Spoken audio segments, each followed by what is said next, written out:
Apa kabar Bapak-bapak, Ibu-ibu? Baik ya, sehat. Semoga sehat selalu. Yang sakit tambah sehat dan yang nganter tetap sehat. Biar bisa nganter Bapak Ibunya yang sedang sakit.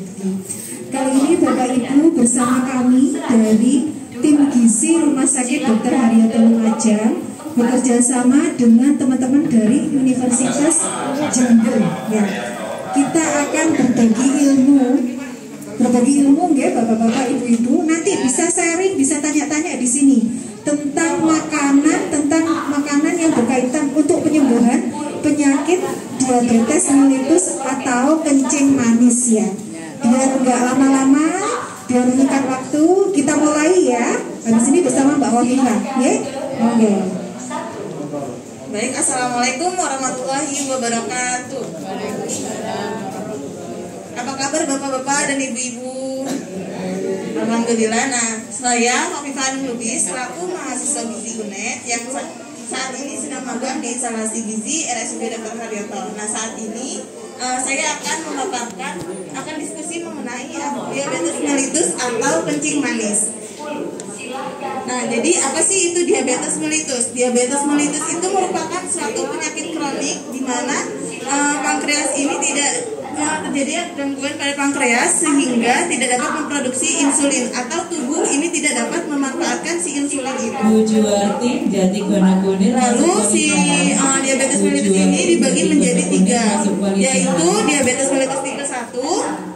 Diabetes mellitus tipe 1 ini merupakan gangguan hormon insulin karena gangguan dari autoimun. Jadi insulin ini tidak dapat diproduksi karena adanya gangguan autoimun. Sedangkan diabetes mellitus tipe 2 terjadi karena tubuh ini tidak dapat menggunakan insulin yang ada di dalam tubuh.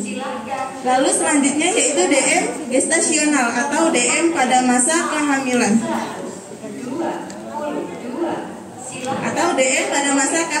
Nah, ini juga terjadi karena pada masa kehamilan.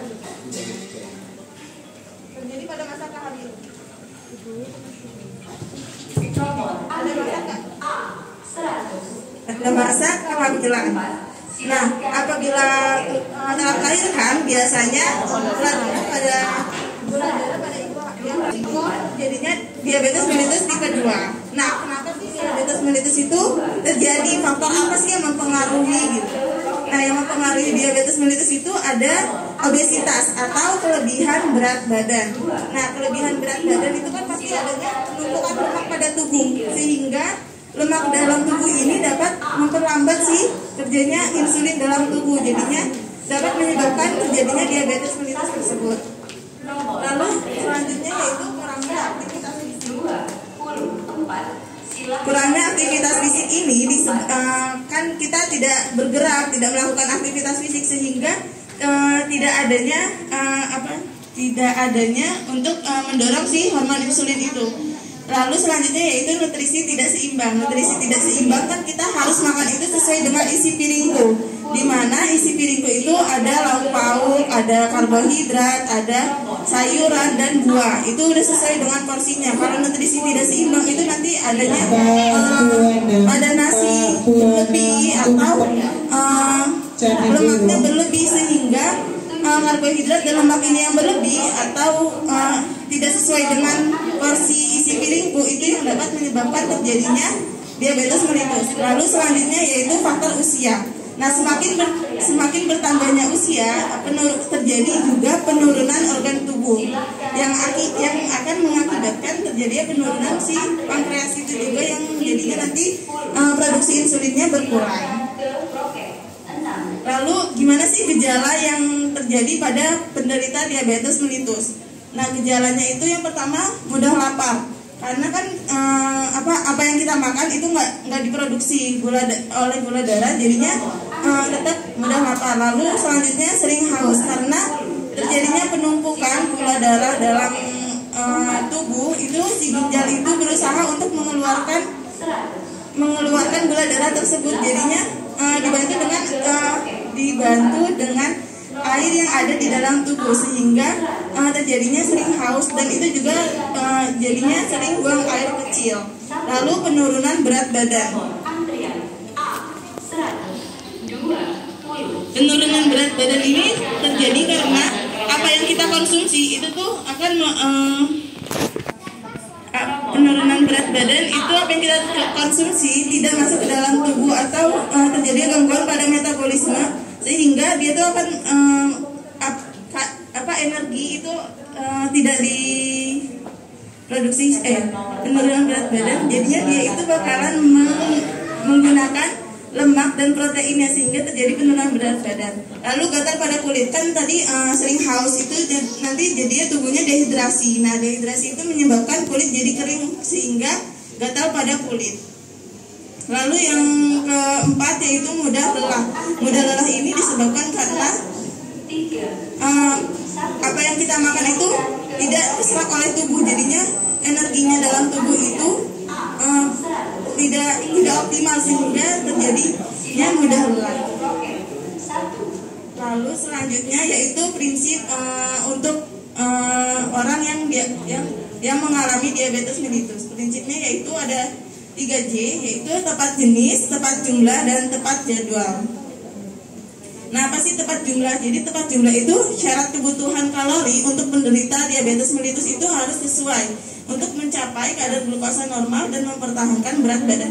Jadi ini harus dihitung sesuai dengan kebutuhannya. Nah, sesuai kebutuhannya itu berdasarkan dengan jenis kelamin. Nah, untuk laki-laki itu memiliki kebutuhan lebih tinggi daripada wanita. Begitupun dengan usia. Semakin meningkatnya usia itu kebutuhannya akan menurun. Lalu faktor aktivitas, semakin tingginya faktor aktivitas itu membutuhkan kebutuhan yang lebih tinggi.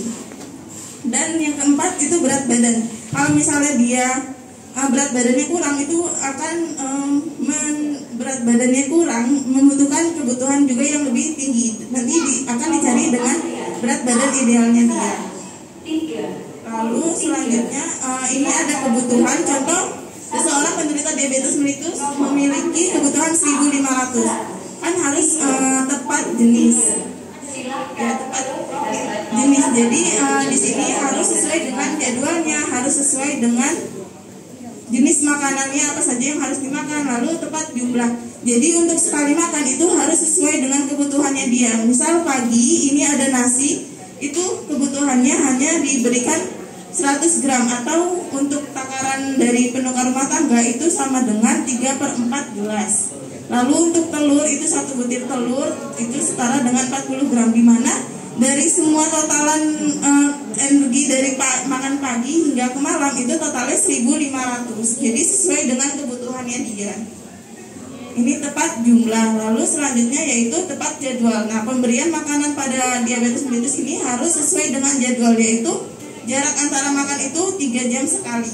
Nah, dengan makanan utama itu pada jam 7 pagi, nanti selingannya jam 10. Lalu makan siangnya itu jam 1 dan selingannya jam 4, dan makan malam itu jam 7 malam. Lalu apabila ingin selingan itu bisa sebelum jam 9 malam. Lalu selanjutnya tepat jenis. Tepat jenis itu merupakan apa saja yang boleh dimakan dan dibatasi atau dihindari. Nah, ini merupakan makanan yang boleh dimakan. Itu ada sumber karbohidrat. Nah, sumber karbohidrat yang boleh dimakan itu dapat berupa mie, nasi, ubi ulian seperti kentang, singkong, roti atau tela-tela, terus ada tepung-tepungan atau roti. Atau roti di mana untuk sekali konsumsi makan itu bisa 100 sampai 150 gram atau setara dengan 3/4 gelas sampai 1 gelas. Lalu selanjutnya yaitu ada protein. Nah, protein ini untuk sekali makan itu bisa 1 potong protein atau setara dengan 40 sampai 50 gram. Lalu selanjutnya sayuran. Nah, sayuran yang diperbolehkan, semua sayuran itu diperbolehkan, akan tetapi ada sayuran yang memiliki kandungan karbohidrat lebih tinggi. Nah, ini sayuran yang rendah karbohidrat. Jadi untuk sayur terong itu terserah kita mau berapa aja, karena dia memiliki rendah karbohidrat. Lalu selanjutnya ada buah-buahan. Di sini ada buah jambu, semangka, apel, dan pisang susu. Itu dia memiliki kadar gula yang rendah sehingga diperbolehkan untuk dikonsumsi, yaitu 1 buah atau 100 dari 50 sampai 100 gram sekali makan. Lalu ada pembatasan lemak, yaitu 5 sampai 10 gram atau setara dengan setengah sampai 1 sendok makan. Lalu selanjutnya ada makanan yang dihindari atau dibatasi, yaitu karbohidrat yang berupa gula, karbohidrat yang berupa kue-kuean atau krim, lalu ada selai dan minuman yang berkarbonasi. Nah, untuk pembatasan gula ini itu 5% dari kebutuhan tubuh.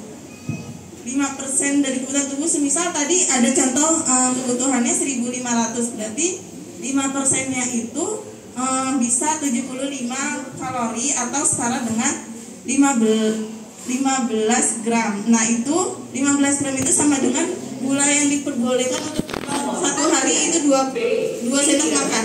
Nah, 2 sendok makan gula ini nanti bisa diberikan pada pemberian pada makanan, pembuatan makanan, yaitu sebagai penyedap makanan.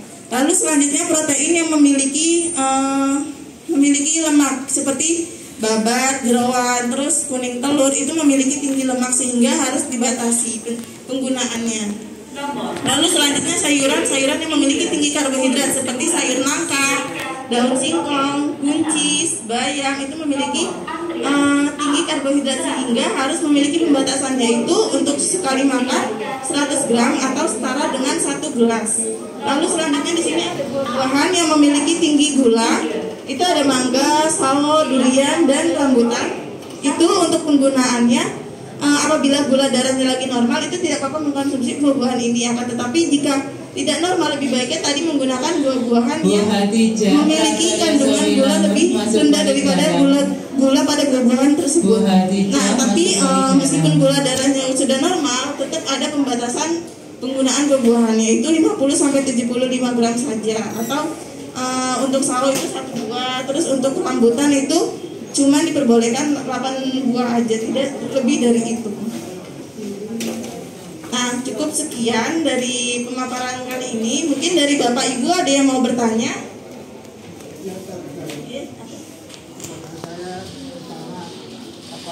Hasrat nomor 49, silakan kelompok kelima.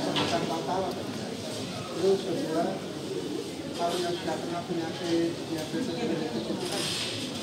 atau tetap juga, itu bagi yang mampu, bagaimana bagi yang tidak mampu? Mohon penjelasan. Terima kasih. Langsung dijawab.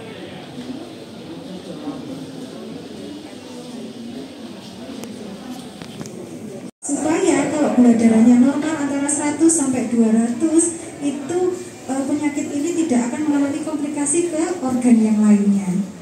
Ya, seperti itu. Jadi harus rutin minum obat, plus jangan lupa ngatur makanannya. Kenapa? Bisa ngatur, orang tidak mampu pun bisa mengatur makanannya. Ini kan terkait dengan tata jumlah ya. Ini ya. Kalau orang tidak mampu bagaimana? Telur, tidak bisa beli telur bagaimana? Kan ini contohnya telur ya Pak ya.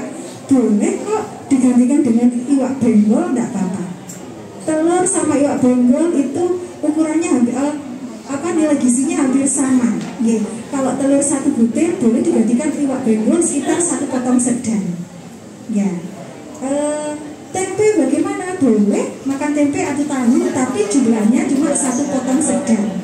Sayuran seperti kalau sayur saya kira mampu semua ya Bu ya.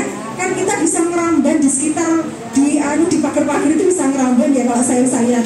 Justru kalau orang diabetes itu harus banyak makan sayur, 1 kali makan sekitar 1,5 gelas. Itu dalam kondisi matang ya Pak ya. Terus lauknya gimana? Boleh makan lauk hewani, boleh makan lauk nabati. Tapi intinya tidak boleh imbang. Hanya bolehnya 1 potong sedang saja.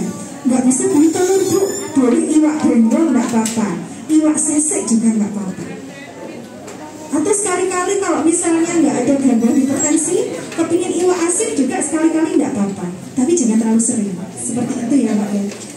Jadi ukuran ini, contoh ini tidak mengikat, artinya nggak harus telur, nggak harus daging, nggak harus ayam, tidak, seadanya di rumah.